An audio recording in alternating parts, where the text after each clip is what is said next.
Good morning. Good morning. Well, you know how I like to do things. I usually like to start out with a story, and Immanuel Kant did too when he was teaching.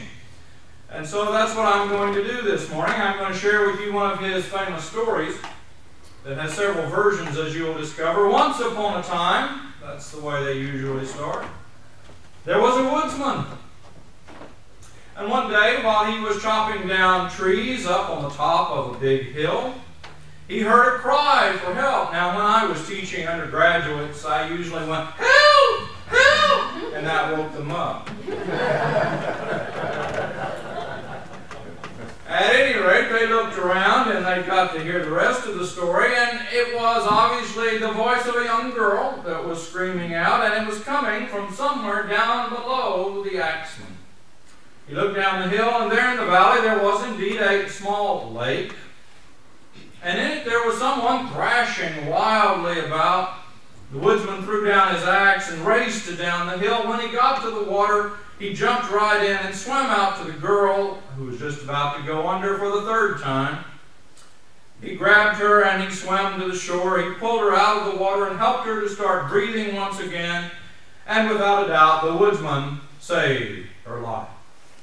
Now you see, there's a point to all of this, and it is a question, and the question is, was that woodsman a good or an evil man? Good. See? Those of you who are still awake. Most people would say good, and if you ask them why, they would tell you in no uncertain terms, because he saved the girl's life. But wait. As Paul Harvey used to say, here's the rest of the story.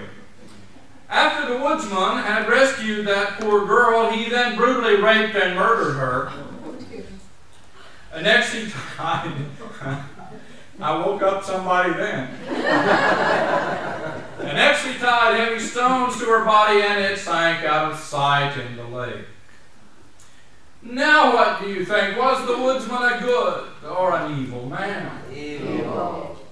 And of course at this point most people would again say evil, and if you ask them why, they would say because he raped and murdered the girl. Now in both the first case and in the second case, the judgments about whether the woodsman was good or evil were based upon the consequences of his actions. But there is yet a third case, as you might imagine, for you to consider, because let us imagine now a different woodsman chopping away, and he also hears a young girl crying, "Help!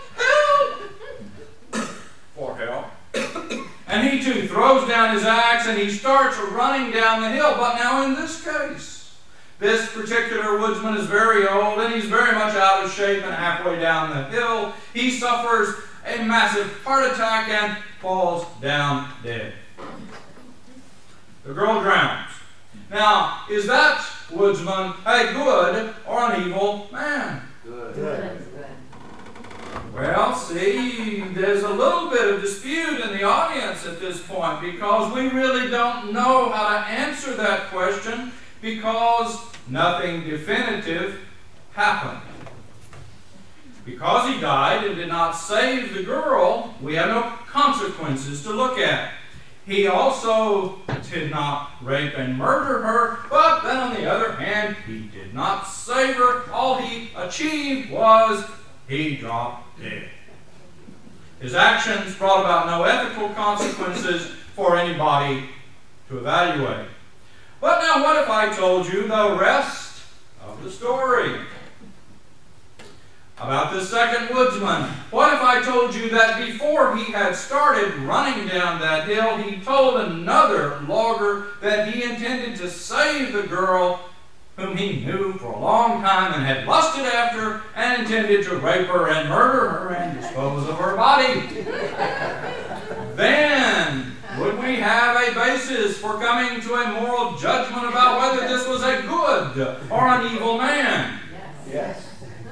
And indeed we would. Our decision, however, would not be based upon consequences, would it? Because there were none. They would instead be based upon his intentions.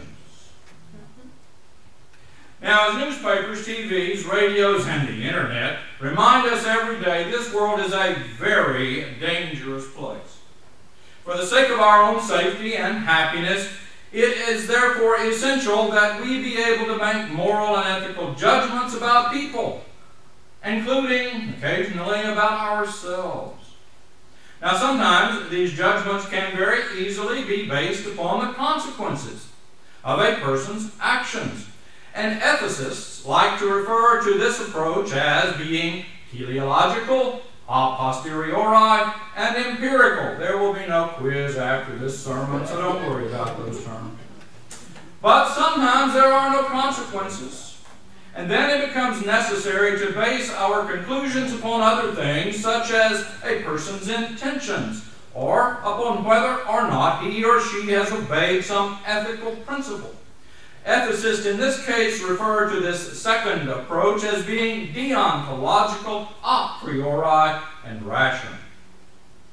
Now, Immanuel Kant, we can also call him Kant if you like my title, but Immanuel Kant found that the ambiguity of consequence-based ethics to be totally unacceptable to him. One of his many contributions to humanity, therefore, was the creation of a new system of ethics which would provide a reliable basis for ethical judgments whenever consequences proved to be inadequate.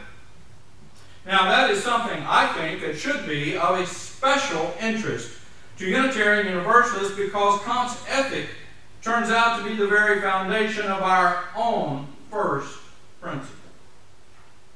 We'll get back to that. Immanuel Kant was born in 1724 in the Prussian city of Königsberg. He was a bachelor, and he maintained a rigorously regular daily schedule. In fact, it was so rigorous that he would walk around in various places, especially down one particular avenue of beautiful tree-lined, trees, lined with trees. And so punctual was he about this every day that, in fact, when he would appear at his own front door, his neighbors would check that out and go look at their clocks to see if, in fact, it was now 3:30. Kant spent his entire life in that one city, but by the time of his death in 1804, he had managed to change the entire world of philosophy and of ethics.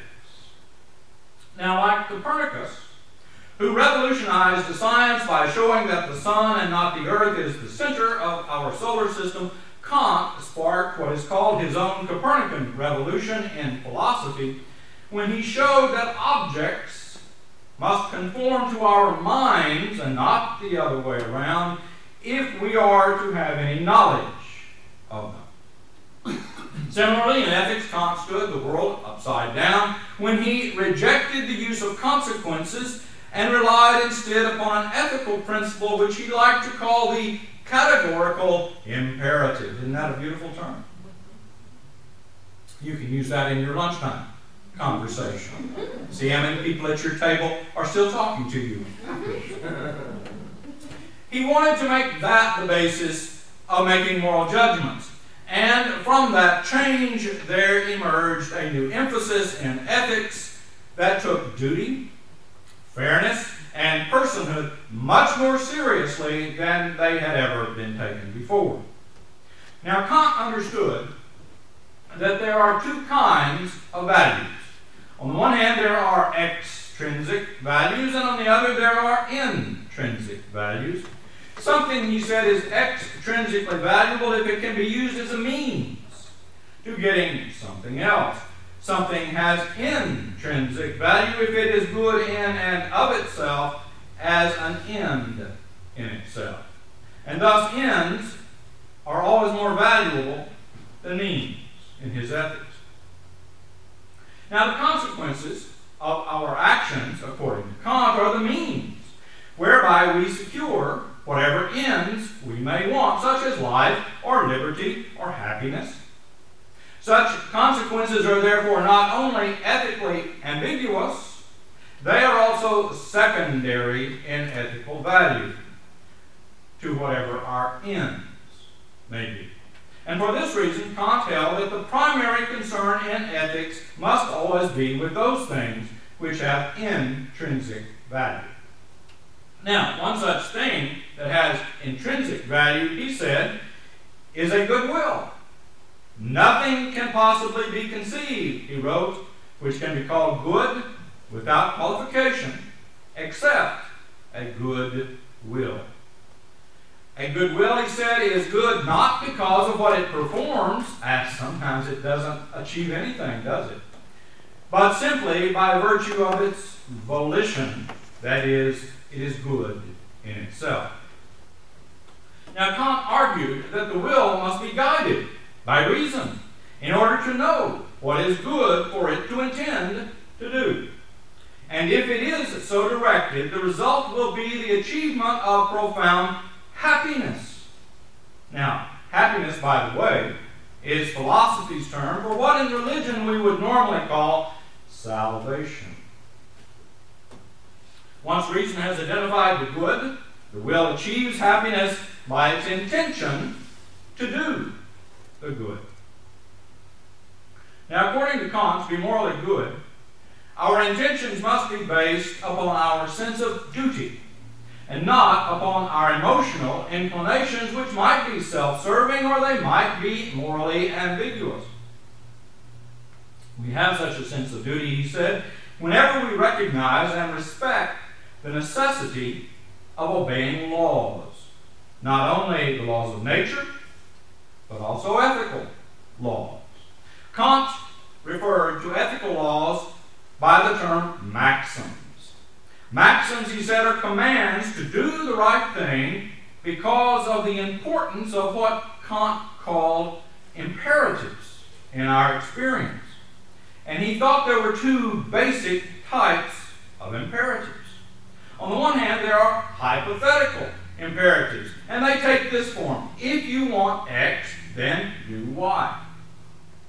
These commands relate to things which have extrinsic value, and they are thus only of secondary ethical importance.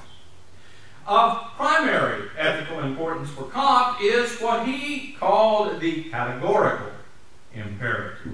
This command relates to things which have intrinsic value, and so it is of the utmost importance. Now, the genius of Kant's ethic is found in this categorical imperative, for it becomes the clue which reveals which actions are good and which actions are evil. Now, although there is only one categorical imperative, Kant decided to express it in two very different ways. They're very important. One version says, and I'm paraphrasing here because his German is stilted as all get out. But in English, to paraphrase, one version says, to be good, you must act only on those maxims which you are willing to make into universal laws. And the other version says, to paraphrase again, to be good, you must always treat yourself and other persons as ends and never as means only. Now, Kant believed that before any act is performed, its ethical quality can be determined by asking whether or not the maxim that describes it complies with both versions of the categorical imperative. If it does comply, then it is to be considered good and permissible. But if it fails to comply with either one of those versions, then it is to be considered evil and to be prohibited. Now, the first version of the categorical imperative emphasizes the universalizability, you may use that word in your lunchtime conversation also, and the desirability of an action's maxim.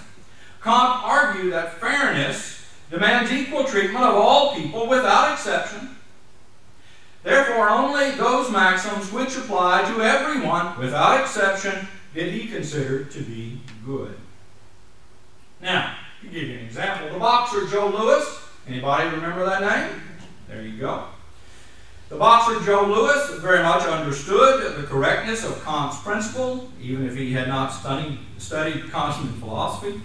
During the Second World War, he and black fighter Sugar Ray Robinson, there's another name you may remember, they toured army bases in the South You know where I'm going with this. They gave boxing exhibitions. Well, one day, while they were waiting at an Alabama bus station, an MP walked up to them and arrested them for not remaining in the rear of the building.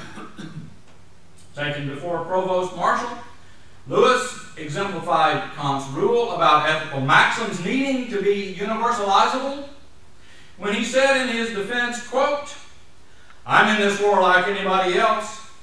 I expect to be treated like anybody else." Kant also recognized that some maxims might exist which could be universally commanded, but which might not be good, such as the requirement that all people shave their heads or paint their faces purple. And so he added a stipulation to the maxim which says that these things that are being contemplated must also be something that all rational people would be willing to do. Lying offers us a serious example here. Lying could never be universalized, not if the goal is to achieve benefits for the liar. For if all people lied, then no one would believe anyone, and then it would become impossible to benefit oneself by lying. Whoops. Moreover, because universal lying would destroy all trust between all people everywhere, no rational person could ever will that lying become universal. And therefore lying is evil. You're lying. It's great. All right. The second version of the categorical imperative focuses upon another crucial element. In this case, it is the personhood that matters. Things have extrinsic value because they serve us as means to achieving our ends. Things, however, have no rationality and no freedom. They are merely tools, like this pulpit, that we use to achieve something else. Moreover, things can be replaced by other things. And so the value of things, like the value of this pulpit, can be determined as a price. But persons have intrinsic value, which Kant referred to by a lovely term, the word dignity. Isn't that great? Persons are not means. Persons are ends in themselves precisely because they have rationality and freedom. These abilities make each person unique. And because of this uniqueness, each person becomes irreplaceable. And as long as these characteristics are recognized, no price can be placed upon persons. Slavery, therefore, is the proof of all of this, for people can only be bought and sold as things when there is no respect for their freedom, for their rationality, for their uniqueness, for their dignity, in short, for their personhood. Now, we run into violations of this second version of the categorical imperative every day. For example, whenever a bureaucrat treats us like a number, go to the driver's license office. Whenever we, for example, treat a cashier as if he or she were nothing but an extension of her cash register. Whenever a teacher treats a child as just another anonymous pupil. Whenever a reckless driver acts in total disregard of how his or her driving might harm all the others around him. All of these are instances of personhood being denied. They all violate the categorical imperative, and according to Kant, at least, they are all evil. Very good. And unethical practices. The ethical importance of this Kantian respect for personhood, I think, cannot be overestimated. Think about all the isms in this world. Racism, sexism, ageism. Think about homophobia. Or about any other kind of prejudicial discrimination. All of these evils arise because the personhood of the victim is not respected. Now, when this nation was founded, blacks and women were not considered to be real persons. And as a consequence, neither group could vote or own property, and the latter group, in fact, was legally designated as being property. The 13th, 14th, 15th, and 19th Amendments of the U.S. Constitution reduced but did not totally eliminate these evil denials of personhood. Besides the obvious continuation of sexist and racist discrimination in the workplace, let me cite just one other truly heinous example that you should know about if you don't, but you probably do. In the 1930s, the U.S. government decided that it needed a project to determine the long-term effects of syphilis upon men. At that time, mercury and the arsenicals were used to treat syphilis, and they had a high side effect incidence. Also, up to at least 25% of individuals with syphilis spontaneously cure themselves, and all of that made a long-term study very difficult, since most patients were being treated and quickly cured or cured on their own. And so it was decided that a group of black men would be used as human lab rats. These men had already been diagnosed as having syphilis, but they had not yet been told, and they never were told, they had the disease. Nor were they ever treated. Instead, they were observed until they died. That project ran until 1972. Did you know that? Now, what makes that date very significant is that penicillin was first used on a patient in February 1941 and was shown to be effective against syphilis. And it came into common use against syphilis in the late 1940s. It was available and in use. As Dr. David Reichschneider, an MD in Lakeland, who was a member of my congregation there when I was the pastor, wrote to me in a private email, quote, "The real travesty was when penicillin became available in the 1940s, the study wasn't terminated." Now, there are two other areas in which personhood is a crucial element for ethical analysis. They are abortion and euthanasia. In a previous sermon, or at least in a sermon I think I've done for you, and if I haven't, I'll be glad to do it someday, I explained that abortion is not murder when it is performed in the first trimester. To be considered murder, at least ethically, not in a legal sense, but ethically, an action, I argue, must involve 6 things: the intentional killing of an innocent human life, that is a person. Now, early term abortions meet only 5 of those criteria. They do not meet the 6th criterion because a fetus, which does not yet have a brain or a central nervous system, is not yet capable of experiencing the kind of consciousness, self-awareness, or memory which ethicists normally understand to constitute personhood. On the other hand, a pregnant woman is very definitely a person. And as a person, she has the right of self-defense. If a pregnancy threatens her life or well-being, she has the right to end it. Even in the 2nd or 3rd trimester, after the fetus develops a brain and central nervous system, and possibly, there is a debate ongoing, achieves personhood, killing it in self-defense does not constitute murder.